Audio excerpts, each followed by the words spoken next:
Chennai Silks in mega summer sale. Summer வந்தாச்சு. What's your plan for this holiday? எங்க கிட்ட விட்டுருங்க, நாங்க பாத்துக்கிறோம். GT Holidays, South India's #1 travel brand.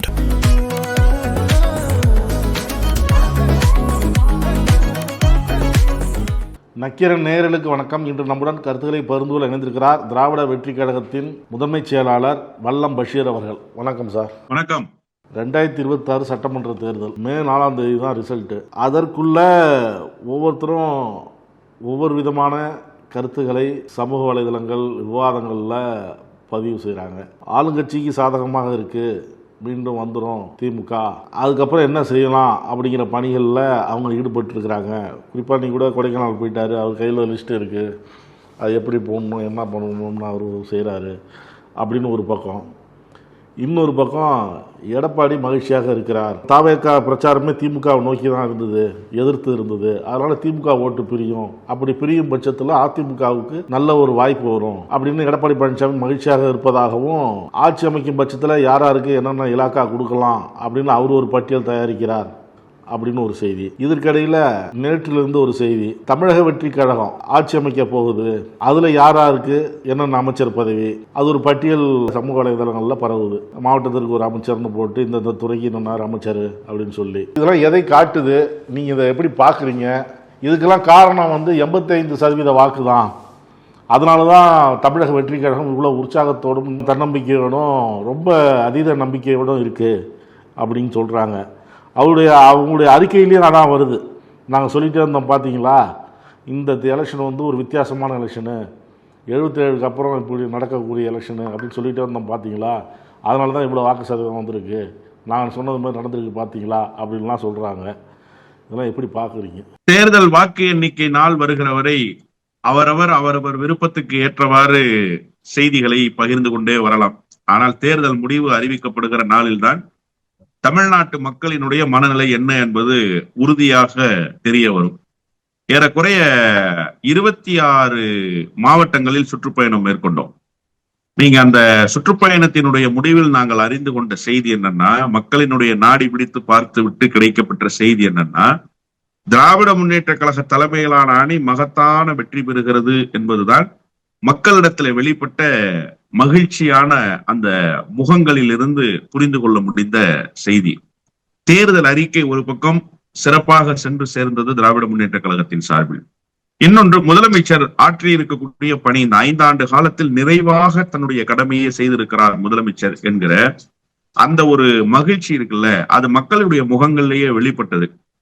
வாக்கு எண்ணிக்கைக்கு பிறகு என்னுடைய கணிப்பு இன்னும் அதிகரித்ததே தவிர ஒரு இடத்தில் கூட குறைந்ததாக நான் பார்க்கவில்லை. நான் ஒரு 165 170 இடங்களை திமுக கூட்டணி பெறும்னு நினைச்சேன். ஆனா திமுக தலைமையிலான அணிக்கு 185 இடங்கள் கிடைக்கும் என்பது வாக்குப்பதிவு நாளில் உணர்ந்து கொண்ட செய்தி. 21 பூத்துக்கு போனோம் சார். தஞ்சாவூர் மாவட்டத்தில் இருக்கிற எல்லா பூத்துக்கும் போயிட்டேன். ஏறக்குறைய நெருக்கி கவர் பண்ணிட்டேன்னு வச்சுக்கோங்களேன். எல்லா இடங்கள்லயும் திராவிட முன்னேற்ற கழகத்துக்கு ஆதரவாக வாக்களித்தவர்களுடைய மகிழ்ச்சியை தான் பார்க்க முடிந்ததே தவிர அதிமுக சத்தவங்கையில வெத்தலை பார்க்க வச்ச மாதிரி இருந்தது எல்லா தொகுதியிலையும். இன்னும் குறிப்பா ஒருபடி மேல போகணும்னா, பல இடங்கள்ல நாம் தமிழர் கட்சிக்கு பூத் ஏஜென்ட் இருக்க மாட்டாங்கிறத பல தேர்தல்கள்ல நான் பார்த்துட்டேன். ஆனா விஜய் கட்சிக்கும் பூத் ஏஜென்ட் இல்லைங்கிறத இந்த தேர்தல்ல நான் பார்த்தேன். பூத் ஏஜென்டே இல்லாம தேர்தல் பணி ஆற்றக்கூடியவர்களினுடைய கட்சி எப்படி வெற்றி பெற்றோம், எப்படி பெரிய மாற்றத்தை தந்துரும்னு களத்துல நம்ப முடியும். ஒரே ஒரு செய்தி என்னன்னா, 2 பூத்துக்குள்ள விஜய் கட்சிக்கு ஆட்கள் உட்கார்ந்துருந்தாங்க. அதுல ஒரு பொண்ணு உட்கார்ந்து, நான் கேட்டேன் பாக நம்பர் என்னமான்னு கேட்டேன். பாக நம்பர் என்னன்றது தெரியல. வாக்கு எத்தனைமா இருக்கு இந்த பூத்துக்குள்ளன்னு கேட்டேன். வாக்கு எத்தனை இருக்குன்றது அந்த பொண்ணுக்கு தெரியல. திமுகவினுடைய பூத் ஏஜென்ட் சொல்றாரு 1036 ஓட்டு இருக்குன்றாரு. ஏன்னா பார்க்காமலே சொல்றீங்களேன்னா, இதை தானே ஒரு வருஷமா பாத்துக்கிட்டு இருக்கேன்றாரு. அப்ப களப்பணி என்பது என்னவாக இருக்குன்றது தெரியுதா? நீங்க பூத்துல உட்கார்றதுக்கு ஆள் இல்ல, அப்படியே உட்கார்ந்தாலும் பூத்து வேலை என்னன்றது சொல்லிக் கொடுக்க கூட ஆள் இல்லாம அந்த பூத் ஏஜென்ட்டுகளை அனுப்பிச்சு வச்சிருக்கிறாங்கிறது தான் விஜய் கட்சிக்கு இருக்கக்கூடிய பரிதாபமான நிலைமை. பல இடங்கள்ல மதியத்துக்கு பிறகு அதிமுகவினுடைய பூத் ஏஜென்ட்ஸை காணும். அதிமுகவினுடைய பூத் ஏஜென்ட்கள் நம்பிக்கை இழந்துட்டாங்க. வருகிறவர்கள் எல்லாம் உதயசூரியனுக்கு வாக்களிக்கிற அந்த மகிழ்ச்சியை வெளிப்படுத்துறாங்க. எல்லா இடங்கள்லயும் போய் திமுகவினுடைய பாக முகவர்கள் கிட்ட பேசுறாங்க. திமுகவினுடைய பாக முகவர்கள் கிட்ட ஸ்லிப்பை காட்டி கேட்கிறாங்க, அதிமுக பக்கம் ஒருவர் கூட போகல. குறிப்பா எங்க தஞ்சாவூர் தொகுதியில அதிமுக பக்கம் ஒருவர் கூட போய் சேரவே இல்லை. காலையில நான் ஓட்டு போட்டு வெளியில வர்ற வேட்பாளர் வர்றாரு, வேட்பாளரை பார்த்து மகிழ்ச்சியோடு வணங்கி வரவேற்பதற்கு கூட வாக்காளர்கள் தயாராக இல்லாத காட்சியை நான் வாக்குப்பதிவு மையத்துல பார்த்தேன். இதுதான் யதார்த்தமான கள சூழல்.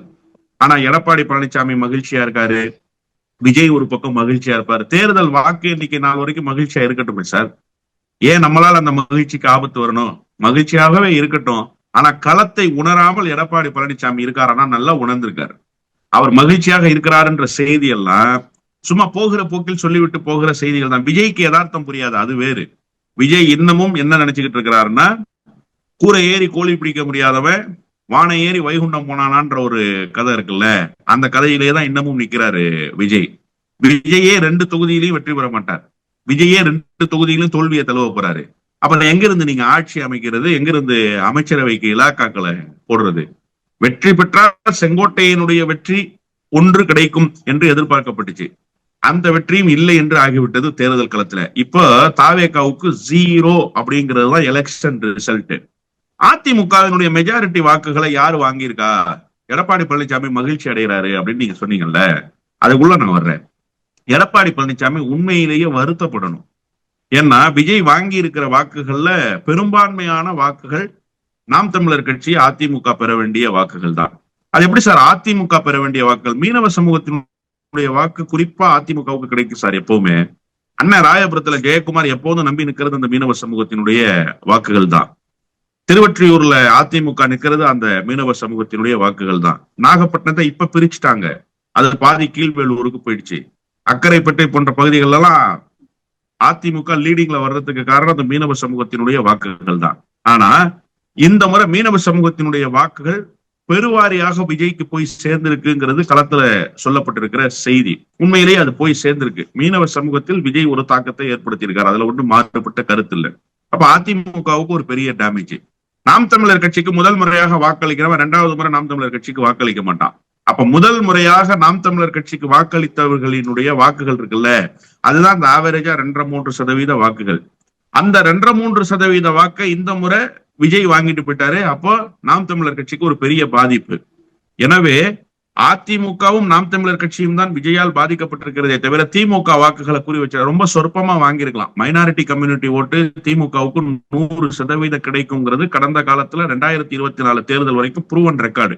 2019 கிடைச்சது, 2021 கிடைச்சது, 2024 கிடைச்சது. இந்த முறை அதுல ஒரு சின்ன டேமேஜ் இருக்குங்கிறத நான் ஒத்துக்கிறேன், இல்லைன்னு மறுக்கவே முடியாது. குறிப்பாக பெண்கள் மத்தியில அந்த ஒரு மாற்றம் இருந்திருக்கிறது, ரொம்ப சொற்பமாக, பெரிய அளவுல எல்லாம் இருக்குன்னு சொல்லிட முடியாது. ரொம்ப ரொம்ப ரொம்ப ரொம்ப மைனாரிட்டிலேயே மைக்ரோ மைனாரிட்டியில அந்த வாக்குகள் டிரான்ஸ்பர் ஆயிருக்கு விஜய்க்குன்னு.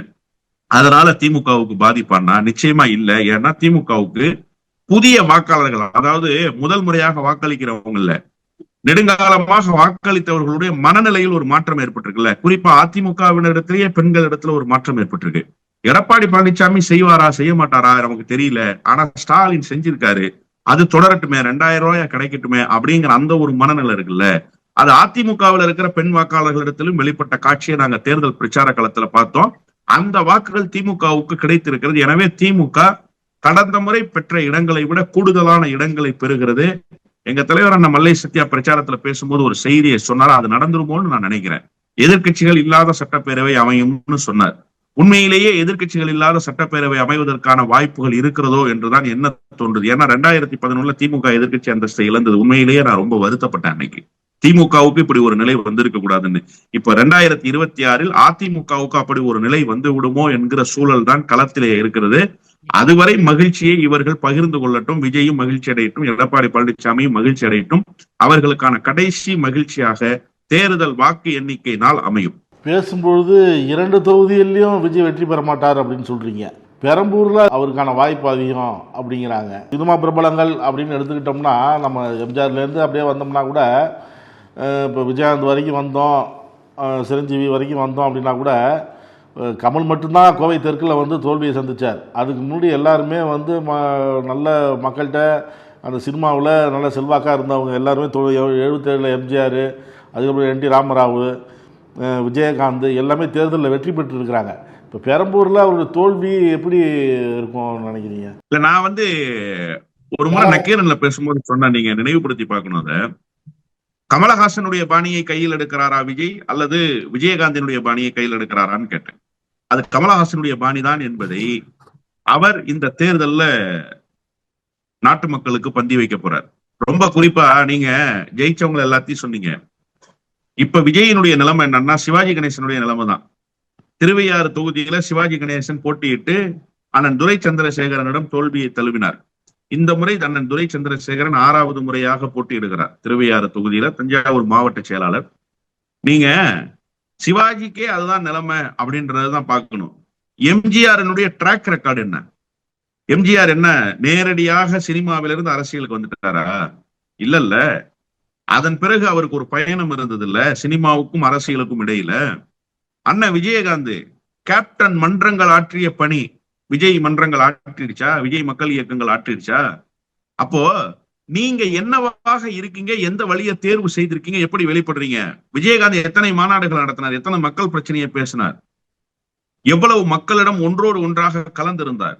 எம்ஜிஆர் எப்படி மக்களிடம் ஒன்றோடு ஒன்றாக கலந்திருந்தார்? விருதாச்சலம் தொகுதியில ஒவ்வொருவருடைய பெயரையும் சொல்லி அழைக்கிற அளவுக்கு அந்த தொகுதியில் பரிச்சயமானவராக வெளிப்பட்டாரா இல்லையா விஜயகாந்த்? நீங்க பெரம்பூர்ல யாராவது ஒருத்தர் பேர் தெரியுமா உங்களுக்கு? திருச்சி கிழக்குல மூளை முடுக்கெல்லாம் போய் பிரச்சாரமாவது பண்ணீங்களா? நீங்க அண்ணன் இனிகோ இருதயராஜா ஆதரிச்சு பிரச்சாரம் பண்றோம் சார். ஏறக்குறைய 1500 பேர் பிரச்சாரத்துல வர்றாங்க. 12 கிலோமீட்டர் நடந்தே வர்றாங்க பிரச்சாரத்துல. அப்ப அந்த 1200 பேரை அந்த தொகுதியினுடைய பிரதிநிதிகளா நான் பாக்குறேன். விஜய் எந்த மூல முடுக்கலையாவது போய் பிரச்சாரம் பண்ணாரா? கிழக்கு தொகுதி மக்களை ஒரு நாளாவது நேர்ல போய் பார்த்தாரா? குறைஞ்சபட்சம் ஒரு 20 விழுக்காடு மக்களையாவது பார்த்தாரா? பெரம்பூர்ல அவர் வெற்றி பெறுவாரா? எப்படி வெற்றி பெறுவாரு? பெரம்பூர்ல அதிமுகவே வெற்றி பெறல சார். திமுகவை எதிர்த்து அண்ணன் வெற்றிவேல் ஒரே ஒரு முறை ரொம்ப ரொம்ப ரொம்ப கம்மியான வாக்குகள் வித்தியாசத்துல வெற்றி பெற்றாரு. போன முறை சேகர் எத்தனை வாக்கு வித்தியாசத்துல வெற்றி பெற்றாரு? ஏறக்குறைய 45,000 50,000 வாக்குகள் வித்தியாசத்துல ஆர்டி சேகர் வெற்றி பெற்றார் சார். கம்யூனிஸ்ட் கட்சிக்கு ஒரு பெரிய ஓட் பேங்க் இருக்கு சார். அங்க ரயில்வே தொழிலாளர்களுக்கு ஒரு ஓட் பேங்க் இருக்காங்க. ரயில்வே தொழிலாளர்களுடைய வாக்குகளை திமுக தான் பெறும். கம்யூனிஸ்ட் கட்சியினுடைய அந்த தொழிற்சங்கங்கள் சிஐடியூசி ஏஐடியூசி வாக்குகளை திமுக தான் பெறும். அதை தாண்டி நீங்க வாக்குகளை பெரம்பூர்ல பெற்ற முடியுமா? ஆதவர்ஜுனாவும் புஷி ஆனந்தும் உங்களை கொண்டு வந்து முட்டுச்சந்தில நிறுத்தி இருக்காங்க. நீங்க வேற தொகுதிகளை தேர்ந்தெடுத்திருந்தாலும் பரவாயில்ல, வட சென்னை மாதிரியான ஒரு பகுதியில போய் பெரம்பூர் போன்ற தொகுதியை நீங்க தேர்ந்தெடுத்தீங்கன்னா, என்னதான் அதிமுக உங்களுக்கு ஃபேவரா இருந்து பலமான வேட்பாளரை நிறுத்தாம பாமகவுக்கு ஒதுக்கி இருந்தாலும் கூட நீங்க அதிமுகவினுடைய வாக்குகளை வேணா கொஞ்சமா பெறலாமே தவிர திமுகவினுடைய வெற்றியை நீங்க எந்த விதத்திலும் பாதித்தர முடியாது, எந்த விதத்திலும் பாதிப்புக்குள்ளாக்க முடியாது. பெரம்பூர்ல 100 விழுக்காடு வெற்றி பெற முடியாது. நான் இன்னொன்னையும் சொல்றேன், திருச்சி கிழக்குலையாவது குறைஞ்சபட்சம் அவருக்கு கூடுதலான வாக்குகள் கிடைப்பதற்கு வாய்ப்பு இருக்கிறதே தவிர பெரம்பூர் பகுதியில அவருக்கு கூடுதலான வாக்குகள் கூட கிடைக்காது. ரொம்ப கம்மியான ஓட்டுல தான் அவர் தோக்க போறாரு. வைப்பு தொகையை இழந்துருவாரு பெரம்பூர்லன்னு தான் நான் நினைக்கிறேன். நான் விஜயுடைய ஃபேக்டரை குறைச்சு மதிப்பிடல, விஜயினுடைய தொகுதி தேர்வு தவறுன்னு சொல்றேன். நீங்க ஏன் கமலஹாசன் கோயம்புத்தூருக்கு போனாரு? ரொம்ப எலைட்டா இருக்கிற பகுதிக்கு போனதுனாலதான் அவரால் டஃப் கொடுக்க முடிஞ்சிச்சு. இதுவே நீங்க திருவெற்றியூர் தொகுதி அந்த மாதிரி எங்கேயாவது ஒரு பக்கம் வந்திருந்தீங்கன்னா இந்த டஃப் ஃபைட்டை கொடுத்துருக்க முடியுமா? நிச்சயமாக கொடுத்திருக்க முடியாது. திருத்தணி மாதிரி தொகுதிகளுக்கு போயிருந்தா கொடுத்திருக்க முடியுமா? நிச்சயமாக கொடுத்திருக்க முடியாது. அப்போ தொகுதி தேர்வுங்கிறது ரொம்ப முக்கியம். நீங்க என்னதான் ஒரு பெரிய இமேஜை பில்டு பண்ணாலும் உங்களுடைய ஃபேக்டர் தமிழ்நாட்டு அரசியல் களத்துல பெருசா எடுக்கும்னு நீங்க நம்பினாலுமே கூட தொகுதி தேர்வுங்கிறது ரொம்ப முக்கியம். அதுவும் முதலமைச்சர் தொகுதி கொளத்தூராக இருக்கிற போது அந்த தொகுதிக்கு மிக அருகாமையில் இருக்கக்கூடிய தொகுதியை நீங்க தேர்வு செய்றீங்க அப்படின்னா அது எந்த அளவுக்கு ஒரு மோசமான தேர்வாக இருக்கும்னு விஜய் உணராத அளவுக்கு தான் விஜயினுடைய அரசியல் புரிதல் இருக்குன்னு நான் பாக்குறேன். எனவே விஜய் ஃபேக்டர்ன்றது தமிழ்நாட்டுல பெரிய தாக்கத்தை ஏற்படுத்தல. விஜய் 2 இடத்துலயும் பெரிய தோல்வியை தழுவ போகிறார். அவருக்கு எம்ஜிஆர் பாணி அரசியல் அல்ல, விஜயகாந்த் பாணி அரசியல் அல்ல. அவருடைய அரசியல் குறிப்பாக சிவாஜி கணேசன் பாணி அரசியல், அதிலும் குறிப்பாக கமலஹாசன் பாணி அரசியலில் விஜய் வருவார் என்றுதான் நான் பார்க்கிறேன். வாக்கு சதவீதம் இந்த அளவுக்கு உயர்ந்ததுக்கு காரணம் என்ன சார்? அது ஒவ்வொருத்தரும் ஒவ்வொன்று சொல்றாங்க. இப்ப பணப்பட்டுவாடா அதிகமாக நடந்தது, திமுகவுக்கும் அதிமுகவுக்கும் ஒரு பயம் வந்துருச்சு. அதனால தாவேக்கா வந்ததுனால ஆளுங்கட்சியும் எதிர்கட்சியும் போட்டி போட்டு பணப்பட்டுவாடா பண்ணாங்க. இதுக்கிடையில் தாவேக்காவும் சில தொகுதிகளில் பணப்பட்டுவாடா பண்ணியிருக்கு அப்படின்னு சொல்கிறாங்க. அந்த பணப்பட்டுவாடா நடந்ததுனால தான் ஒரு குடும்பத்துக்கு இப்போ 4,000 5,000 10,000 இந்த மாதிரி அளவுலாம் போயிருக்கு. அதனால தான் இவ்வளவு குடும்பமாக வாக்கு செலுத்தினாங்க அப்படின்னு சொல்கிறாங்க. அப்புறம் நடுவில் பேசும்போது சொன்னீங்க அந்த தாவேக்கா பட்டியல், அமைச்சர்கள் பட்டியல் அது குறித்து நம்ம பேசும்போது இப்போ நிர்மல்குமார் சொல்றாரு பொய் பிரச்சாரம், இது வந்து பெண் அமைப்பும் திமுகவுக்கு ஆதரவான அதிகாரிகளும் இந்த மாதிரி ஒரு செய்தியை பரப்புறாங்க, நாங்க இது மாதிரிலாம் செய்யல அப்படிங்கிறாரு அவர். அதாவது வாக்கு சதவீதம் உயர்ந்ததற்கு விஜய் ஒரு காரணமானு ஒரு கேள்வி நேரத்திலிருந்து எழுது. பீகார்ல வாக்கு சதவீதம் உயர்ந்துச்சு, யார் காரணம்? விஜய் காரணமா? கேரளாவில் வாக்கு சதவீதம் உயர்ந்திருக்கு, யார் காரணம்? விஜய் காரணமா? நீங்க SIR இம்ப்ளிமெண்டேஷன் வந்ததற்கு பிறகு 4 முறைக்கு மேலாக வாக்களிக்காதவர்களுடைய பெயர் பட்டியலிருந்து நீக்கப்பட்டிருக்கு. உயிரோடு இல்லாதவர்களுடைய பெயர் பட்டியலிருந்து நீக்கப்பட்டிருக்கு. ரொம்ப குறிப்பாக முகவரி மாறியவர்களுடைய பெயர் பட்டியலிருந்து நீக்கப்பட்டிருக்கு. அப்போ பட்டியலிருந்து நீக்கப்பட்டதற்கு பிறகு நடைபெறுகிற முதல் வாக்குப்பதிவு ஒண்ணு வேணாம் சார். முதலமைச்சரினுடைய கொளத்தூர் தொகுதியில 22-23% வாக்குப்பதிவு அதிகரிச்சிருக்குன்னு சொல்றாங்க. அப்ப நீங்க 23, 24%, 22%, அது பெரிய லார்ஜ் நம்பர் மாதிரி தெரியுது. ஆனா எண்ணிக்கையில பாத்தீங்கன்னா 8000 வாக்கு தான். அப்ப இந்த 8000 வாக்கு கூட SIRக்கு பிறகு கூடுதலாக கிடைக்காதா, முதலமைச்சருடைய நன்மதிப்புக்கு கூடுதலாக கிடைக்காதான்னு பார்க்காம நீங்க இது விஜயினுடைய ஃபேக்டர் தான். ஆதவர்ஜனா நேத்து ஒரு ஸ்டேட்மெண்ட் சொல்றாரு, தமிழ்நாடு வந்து பெரிய அளவிலான வாக்குப்பதிவை சந்திச்சிருக்கோம், ஆனா வந்து விஜய்க்கு ஓட்டு போட்டக்கூடாதுங்கிறதுக்காக வெளியூர்ல இருந்து வந்தவர்கள் பஸ் முறையான ஏற்பாடு செய்து கொடுக்காம ஓட்டு போட முடியாம போச்சுன்றாரு. அப்ப நான் 2 ஸ்டேட்மெண்ட்டை ஒப்பிட்டு பாக்குறேன். ஆதவர்ஜனா சொன்னது சரின்னா விஜய்க்கு ஓட்டு போட்டவர்கள் தடுக்கப்பட்டிருக்கிறார்கள். அப்போ நேற்றிலிருந்து பேசப்படுகிற விஜய் ஃபேக்டர் சரின்னா அப்ப ஆதவர்ஜனா போன்றவர்கள் பேசுகிற செய்தி போய் எது உண்மை? விஜய் ஃபேக்டரால இன்க்ரீஸ் ஆயிருக்கு பர்சன்டேஜ்ன்றது உண்மையா, விஜய்க்கு ஓட்டு போட்டவர்கள் தடுக்கப்பட்டிருக்கிறார்கள், ஓட்டு போட வேண்டியவர்கள் தடுக்கப்பட்டிருக்கிறார்கள் ஆதவர்ஜனா சொன்ன ஸ்டேட்மெண்ட் உண்மையா? இப்ப ரெண்டுமே அடிப்படையில் ஆதாரமற்றதாக இருக்கு. முதல்ல என்ன அப்படின்னு கேட்டீங்கன்னா, ஒவ்வொரு தேர்தலும் வாக்குப்பதிவு இன்க்ரீஸ் ஆகிட்டே தான் போகுது. நீங்க 2016 இருந்த வாக்குப்பதிவா 2021 இருந்தது, 2011 இருந்த வாக்குப்பதிவா 2016 இருந்தது. ஒவ்வொரு முறையும் அந்த ரேஷியோ வந்து இன்க்ரீஸ் ஆகிட்டே தான் போகுது. இதுல சில தொகுதிகள்ல குறைவான வாக்குகள் பதிவாயிருக்க. அப்ப நீங்க அதை எப்படி எடுத்துக்கிறீங்க? இதே தலைநகர் சென்னைக்குள்ள குறைவான வாக்குகள் பதிவாயிருக்கா இல்லையா? டி நகர் போன்ற தொகுதிகளில் குறைவான வாக்குகள் பதிவாயிருக்கா இல்லையா? அதை நீங்க எப்படி பாக்குறீங்க? அப்ப அங்கேயே வாக்குகள் பதிவு குறைஞ்சிருக்கு, அங்க விஜயனுடைய ஃபேக்டர் இல்லாம போச்சா? மற்ற இடங்கள்ல விஜய் ஃபேக்டர் இருந்ததா? அதெல்லாம் ஒண்ணும் இல்லை. இது இயல்பாக நடக்கிற ஒரு நடவடிக்கை தான். SIRக்கு பிறகு வாக்காளர்களை ஃபில்டர் பண்ணதுக்கு பிறகு ஏறக்குறைய 85-90 விழுக்காடு வாக்களிக்கக்கூடிய வாக்காளர்களினுடைய பெயர்கள் மட்டும் இடம்பெற்றிருக்கிற காரணத்தால் இந்த வாக்கு சதவீதம் உயர்ந்திருக்குது என்பதுதான் யதார்த்தமான உண்மை. திமுகவுக்கும் தாவேகாவுக்கும் தான் போட்டி அப்படின்னு சொல்லி பிரச்சாரத்தில் ஈடுபட்டாரு விஜய். அதிமுக கணக்கில் எடுக்கல. எல்லோரும் பெரும்பாலானோர் கருத்து சொன்னது வந்து திமுக கட்டமைப்போடு இருக்கு, கட்சியை வந்து பலமாக வச்சிருக்கு, அவங்க வந்து அந்த அவங்களுக்கு கட்சி தொண்டர்களை இயக்கிக்கிட்டே இருக்கிறாங்க, கூட்டம் பொதுக்கூட்டம் ஆலோசனை அது இதுன்னு போட்டு இயக்கிக்கிட்டே இருக்கிறாங்க, அதனால் திமுக வலுவாக இருக்குது, இது பிரித்தா அதிமுக வாக்குகளை தான் பிரிக்கணும், நாம் தமிழர் வாக்குகளை தான் பிரிக்கணும். இப்போ நீங்கள் கூட சொன்னீங்க பேசிகிட்டு இருக்கும்போது, சில பூத்துக்கு போகும்போது மதியானத்துக்கு மேலே அதிமுகவுடைய பூத் ஏஜென்ட் இல்லை, நாம் தமிழருக்கு பூத் ஏஜென்ட்டே இல்லை அப்படிங்கிற கருத்துலாம் சொன்னீங்க. இப்போ 2வது இடத்துல யார் வருவா, அதுவும் ஒன்று போயிட்டுருக்கு. ஏன்னா இவ்வளோ வாக்கு சதவீதம், தாவேகா வந்து ரொம்ப நம்பிக்கை வச்சுருக்காங்க, அதிக வாக்குகள் எங்களுக்கு தான் விழுவோம் அப்படின்னு சொல்லி, இப்படிலாம் இருக்கும்பொழுது 2வது இடத்துக்கு யார் வருவா? இல்லை, நிச்சயமாக 2வது இடத்துக்கு அதிமுக தான் வரும். 1-2 தொகுதிகளில் வேண்டுமானால் விஜய் தரப்புக்கு ஏதாவது ஒரு வாய்ப்பு கிடைக்குமே தவிர, ஆனால் செங்கோட்டையன் 2வது இடத்துக்கு வருவாருன்னு நான் நம்புறேன்.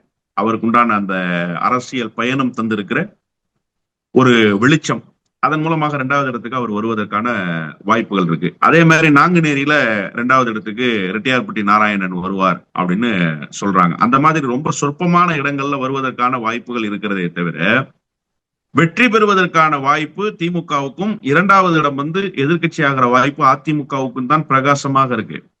நீங்க அதிமுகவை வீழ்த்துகிற அளவுக்கெல்லாம் விஜய் வந்து ஒரு பலமானவராக இல்லை. அதிமுக இடத்துல ஒரு தொய்வு தென்பட்டது. அந்த தொய்வு என்னன்னா, தேர்தல் வாக்குப்பதிவு நடைபெறுகிற நாளுக்கு முந்தி வரை அதிமுகவுக்கு ஏதோ ஒரு நம்பிக்கை இலையோடி கொண்டே இருந்தது, இந்த மக்கள் ஒரு மாற்றத்துல நமக்கு ஓட்டு போடுவாங்கன்னு. ஆனா அன்னைக்கு காலையில 7 மணிக்கு பூத்து ஓபன் ஆகுதுல இருந்து 1 மணி வரைக்கும், அந்த லஞ்ச் பிரேக் வரைக்குமான டைம் இருக்குல்ல, அப்ப சரசரன் அந்த 53-54% வாக்குப்பதிவு நடைபெறுகிற போது எல்லாமும் திமுகவுக்கு ஃபேவராகவே வெளிப்பட்டது. நான் கியூல நிக்கிறேன், நான் 13வது நபராக கியூல நிக்கிறேன். எனக்கு முன்னாடி இருக்கக்கூடிய அந்த 12 பேரும் திமுக ஆதரவு மனநிலையை வெளிப்படுத்துபவர்களாகவே வெளிப்பட்டாங்க. எனக்கு பின்னால் நிற்கக்கூடியவர்களும் திமுக ஆதரவு மனநிலையை வெளிப்படுத்துபவர்களாக வெளிப்பட்டாங்க. அதனாலதான் நான் சொன்னேன், பாஜகவினுடைய வேட்பாளர் வர்றார் சார், குறைஞ்சபட்சம் ஒரு விஷ் பண்றதுன்றது ஒரு பேசிக் மேனர். இல்லையா? அங்க ஒரு அரசியல்வாதியாக நான் மட்டும்தான் அவருக்கு வணக்கம் சொன்னனே தவிர மற்ற பொதுமக்கள் ஒருவர் கூட வணக்கம் சொல்லி நான் பார்க்கல. 2 பூத்து நான் வாக்குச்சாவடி மையத்துல இருக்கும்போது 2 பூத்துல பாக்குறேன். நான் வாக்கு செலுத்துற பூத்துலயும் பாக்குறேன், பக்கத்து பூத்துலயும் பாக்குறேன். 2 பூத்துலயுமே ஒருவர் கூட அதிமுக ஆதரவில் போட்டியிடுகிற பாஜக வேட்பாளருக்கு வணக்கம் சொல்லணும். அப்ப உள்ளார இருக்கிற பூத் ஏஜென்ட்டுடைய மனநிலை எப்படி இருக்கு யோசிச்சு பாருங்க. வருகிறவர்கள் எல்லாம் அதிமுகவினுடைய பாக முகவர்கள்ட்ட போய் குறைஞ்சபட்சம் ஏதாவது ஒரு சந்தேகத்தை கூட கேட்க மாட்டேன்றாங்க. திமுக தரப்புலதான் போய் பேசுறாங்க. அப்போ மக்களுக்கு என்ன புரியுதுன்னா, திமுகவோடு போய் பேசி நாம திமுக தான் அந்த சந்தேகத்தை தீர்த்துக்க முடியும். எஸ்ஐஆர்ல நம்ம வாக்குகளை உறுதி செய்து தந்தது அவங்கதான், நாளைக்கு அதிகாரத்துக்கு வர போறது அவங்கதான், இந்த நலத்திட்டங்களை செயல்படுத்த போறது அவங்கதாங்கிற அந்த நம்பிக்கையை திமுக பெற்றுருச்சு. அந்த தேர்தல் அறிக்கை போய் சேர்ந்துருச்சு. எடப்பாடி பழனிசாமி தன்னுடைய தேர்தல் அறிக்கையை குறிப்பிட்டு எங்க சார் பேசினாரு? இந்த சோர்வுக்கு காரணம் எடப்பாடி பழனிசாமி தான் சார். உங்களுடைய நலத்திட்டத்தை சொல்லி எங்காவது நீங்க பேசுனீங்களா? ஸ்டாலினை கொரோனா கொண்டு போயிருக்கோம், என் உயிரை வாங்குறாரு உதயநிதி ஸ்டாலின், நாங்க ஒரு பொருந்தாத கூட்டணி தேமுதிக அள்ளி கொடுத்துட்டீங்க, இதைத்தான் நீங்கள் பேசினீர்களே தவிர உங்கள் ஆட்சியில் செயல்படுத்தப்பட்ட திட்டங்களை சொன்னீங்களா? உங்க தேர்தல் அறிக்கையில் குறிப்பிடப்பட்டிருக்கிற ஏதாவது ஒரு ஸ்கீமை சொல்லி ஓட்டு கேட்டீங்களா? எந்த இடத்திலும் அப்படி ஓட்டு கேட்கல. எனவே அதிமுகவிடத்துல ஒரு தொய்வு இருந்தாலுமே கூட அதிமுகவுக்கு இருக்கிற நெடிய பயணம், அதிமுக செய்திருக்கிற அந்த நீண்ட கால அரசியல், இவையெல்லாம் அதிமுகவை 2வது இடத்தில் கொண்டு வந்து நிறுத்தும்னு தான் நான் நம்புறேன். 1-2 இடங்களில் வேண்டுமானால் தப்பலாமே தவிர விஜய் சொன்னதை போல தாவேக்காவுக்கும் திமுகவுக்கும் போட்டியானா திமுக எங்கோ ஒரு உயரத்தில் இருக்கிறது, தாவேக்கா இன்னும் எழுந்தே நிற்க முடியாமல் இருக்கிறது. இடையில் நிற்பது அதிமுக தான் என்பதை தேர்தல் வாக்கு எண்ணிக்கையினால் உறுதியாக உணர்வு. நீங்க சொல்ற மாதிரி மே 4ஆம் தேதி பார்ப்போம். பெரம்பூர் தான் நீங்க விஜய் தோல்வியை சந்திப்பாரு நீங்க உறுதியா அடிச்சு சொல்றீங்க. அன்றைய தினம் என்ன நடக்குதுன்னு பார்ப்போம். யார் 2ஆம் இடத்துக்கு வராங்க, யார் ஆட்சி அமைக்கிறாங்க, எல்லாத்துக்கும் அன்னைக்கு விடை தெரியும். கருத்துக்களை பகிர்ந்து கொண்டதற்கு நன்றி. நன்றி. நக்கீரன் டிவிக்கு சப்ஸ்கிரைப் செய்யுங்கள். உங்கள் ஆதரவே எங்கள் பலம். ஆசிரியர்களுக்கு நண்பனாகவும் மாணவர்களுக்கு ஆசானாகவும் திகழும் தேர்வு வழிகாட்டி. ஒவ்வொரு பாடத்திற்கும் அனுபவமிக்க ஆசிரியர்களின் துல்லியமான தெளிவான விடைகள். CNC இருக்கு, தேர்வு பயம் எதற்கு? இது தீரன் பப்ளிஷிங் ஹவுஸ் விற்பனை வெளியீடு.